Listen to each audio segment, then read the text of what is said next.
Hi, it's Hans Johansson, Lysglimt. I'm still down in Spain. It's April 2024. What I see now is a concrescent collapse of narratives coming up.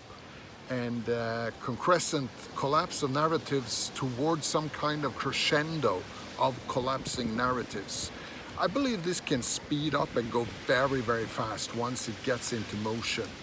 And there are so many false lying narratives that could collapse simultaneously, concrescently, so that one collapsing narrative strengthens the other ones and it starts rolling and falling like dices. Some of these are, I'm not even sure I can pull them all from memory, but the Jabberwocky, it was not safe and effective. It's highly deadly, and this is something people are realizing now.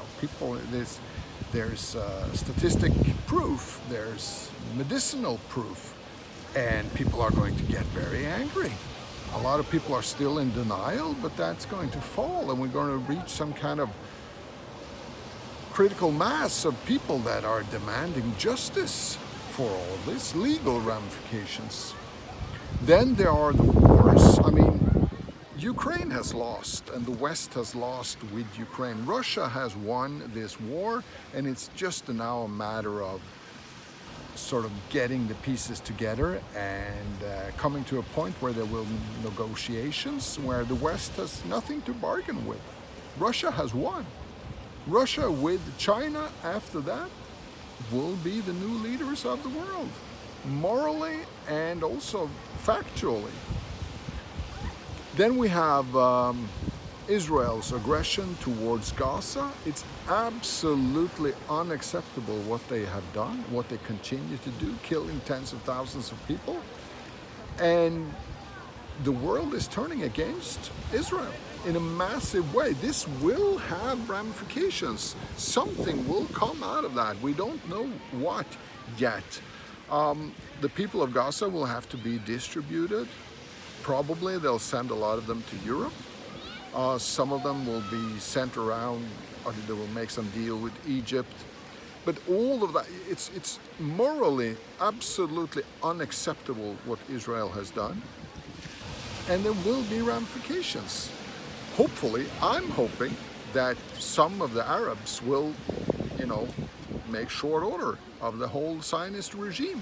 And I will support that fully. And millions of people will do that around the world. It's very dangerous what Israel is doing.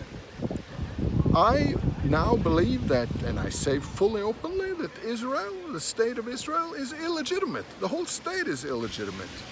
They stole most of their land, and what they've done now is made them morally illegitimate, politically illegitimate. If someone is able to make short order of them, to just as becoming a historical annotation, then so be it. I will not lift a finger to save Israel. Then there's the financial crisis that's looming around the corner. I mean, the rise of Bitcoin is, in a sense, the financial crisis in reverse, the mirror image of the financial crisis in slow motion, the rise of Bitcoin. People are anticipating something dramatic coming up. And also the recent rise in gold price and silver price, it's the same. And all of this, of course, is the looming election in the US coming up, where Trump is likely now to win again. And the Democrats, the liberals, are a gang of, it's a criminal syndicate. I mean, if Trump wins and he takes the legal actions that he should, then it's very, very dramatic for the whole liberal democratic establishment. And this carries over to Europe. I mean, people like Macron, people like the people in Norway and many European countries are essentially part of this liberal, democratic, American criminal syndicate. and they should be in jail, a lot of them.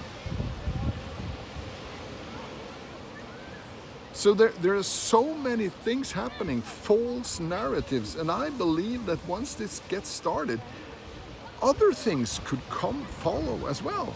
I mean, we are living in a post-modern world now where the last big war in the West was the Second World War, and everything, the institutions, everything is built around a narrative based on the Second World War. Institutions like the United Nations, the World Bank, the so-called Holocaust, all of those narratives are based on the Second World War. And once things start falling, we will need to reevaluate also all of that. I mean, all young people today in the West that I speak to, they know that the Holocaust is not a true, historically correct story. It's a political narrative that was set up to set up Israel. There was no gassing of millions of innocent, it's just not true. And what people say about the Nazis and all that, if you compare to what the West has become with wokeness, with mass immigration, with Islam in the West, none of that would have happened if the Germans had won, and people realize that. So maybe the story about the Germans and the Nazis isn't quite true. And look at the World Bank, look at the United Nations, how incapable they are to do anything about the financial crisis that's coming, about the mass immigration. They're encouraging mass immigration.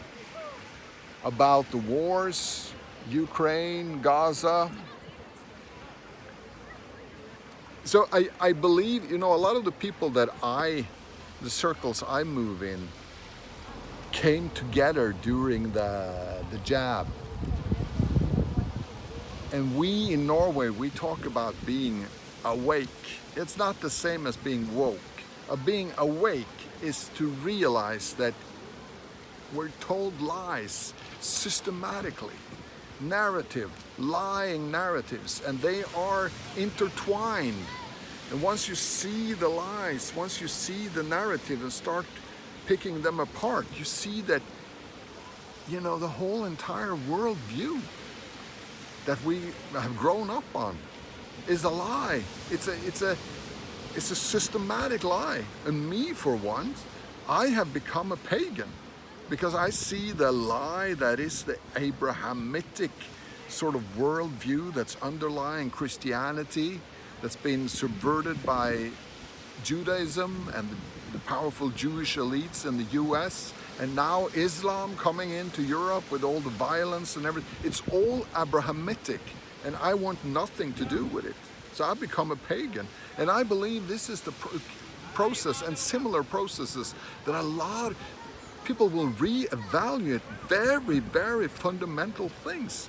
I don't trust money anymore. I'm all into crypto. I don't trust the legal system anymore. I've seen how they're going after me. I don't trust democracy anymore. I try to start a political party, and I've seen how the democracy that they claim is so wonderful and beautiful in Norway is just a sham. It's a complete sham. And all of this will have major, major political, societal, identity. It goes to the core of who we are. It's existential.